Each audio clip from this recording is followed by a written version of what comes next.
What is Narcan?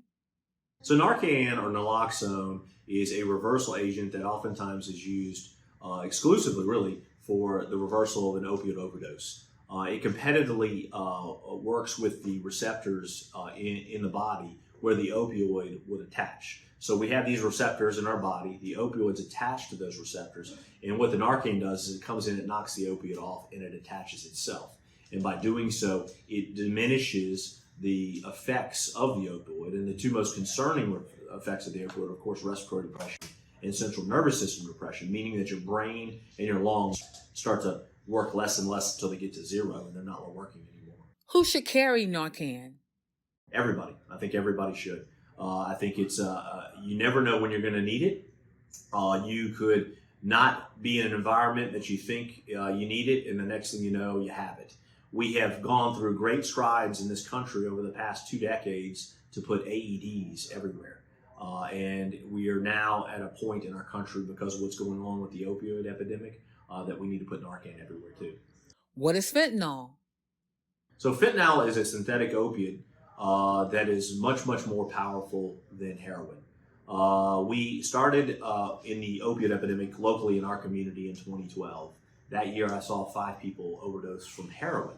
The following year, that number jumped to 35, a 7-fold increase. And since then, we've seen a tremendous progression of the number of opioid overdoses in our community. About the mid-portion of 2016 into 2017, we saw the drug fentanyl, illicit fentanyl, come on the market, which is a synthetic opioid. The concern for fentanyl compared to heroin, not only is it more powerful, but it's made in a laboratory. So it doesn't require Mother Nature to create. Opioids heroin as an opioid is created by the growing of a plant. So you need sun, you need soil, you need water.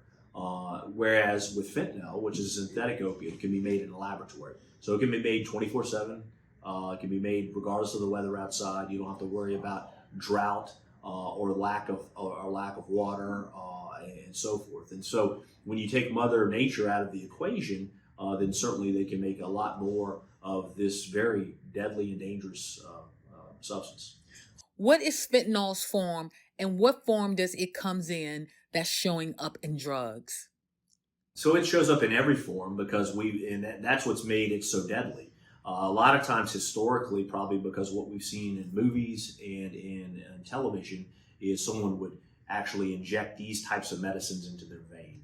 But it doesn't necessarily have to be the mode of introduction into the body. You can also snort it, you can smoke it, it's even being pressed into pills and people take it orally. And so since they've expanded the different ways you can consume this illicit drug, of course it makes it a more deadly phenomenon, because now anybody and everybody can use it. You don't have to stick it in a vein. Usually is in the initial forms or a powder form that then can be moved into those different modalities. Why is fentanyl showing up in other drugs besides opioids? So there's a couple theories on that. Number one, most people or all people that are selling these illicit opioids are business people. They're trying to make money. And in essence, if you think about it from a business perspective, what you're dealing with is an individual who is trying to make money selling their product. And so maybe if they put fentanyl in cocaine or methamphetamine, then the person all of a sudden is no longer a methamphetamine or a cocaine addict. They become addicted to the opioid. And the opioid is just that powerful. So they might be able to convert traditional stimulant abusers, cocaine and methamphetamine, into opioid abusers. Now they've locked them into another market of selling their drug. And it seems interesting and counterintuitive to discuss drugs, but it really is a business proposition for these individuals. They're in the business of making money. Also, if I mix opioids, say, into marijuana, then I might supercharge the marijuana, meaning the individual uses it and thinks, wow, that was the best high I've ever had. It really wasn't the marijuana that was better. It was the fact that it was actually laced with another drug that you didn't know about. And that was what gave you the more euphoric sensation. So then you go back and you try to get more. And so they corner the market on being an individual who has the opportunity to sell a drug, but make it better for public consumption. How much fentanyl is considered deadly? Very little, very little. So the easiest analogy to make, if you take a sugar packet and you call the entire volume of the sugar packet heroin, you take just a few granules out of that and you call that fentanyl. And those would have equal potency and be equally deadly.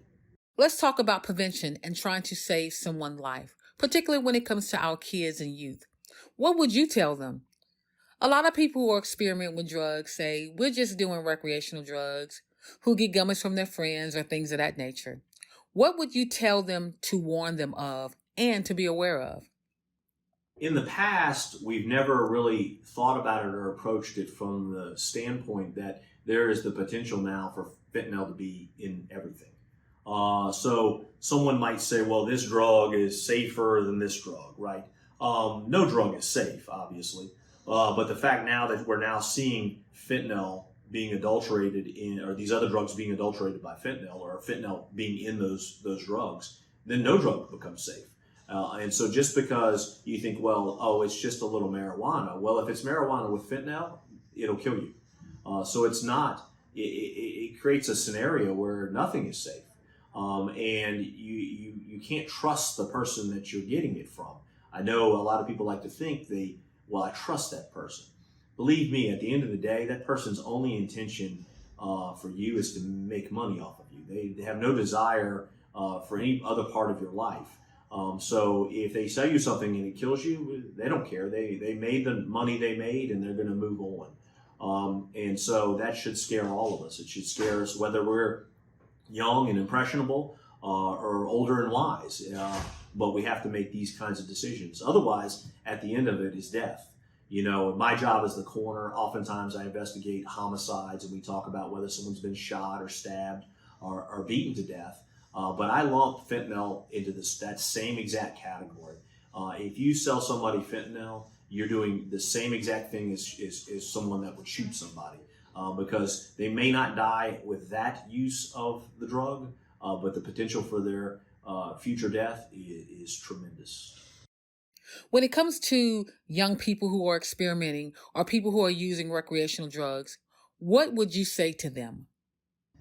It is in everything, and because it's in everything, then your sense of being on guard has to be really really high, and so I'm very fearful that young people, especially people in late teens to the early college years, where you see a lot of people get a dose of freedom from their parents, and the next thing you know, they begin to experiment with drugs or experiment with life, for that matter. They end up with a fatal overdose because they don't recognize or even have been told how dangerous that is. What would you say to someone who has overdosed before? So addiction is a real thing, and it's a powerful thing. Specifically, we talk about addiction to opioids. I don't even know that we understand all the science that there is to understand about opioid addiction, overdose with death. However, we do know that it is so powerful that it has to be addressed. And really, the only way to address it is to address it medically, because it is a medical condition. But you also got to work on what's going on inside your brain. Why is it that some people use an opioid and they don't like the way it makes them feel? They never want to use it again. They're very averse to it, naturally averse to it. And then you have another individual who uses that opioid and they fall in love with it. And those are the people I worry most for, because if the first time they use it doesn't kill them, there's somewhere along their history that they have a tremendous potential to die because they were continually seeking out that euphoria that's felt by using opioids.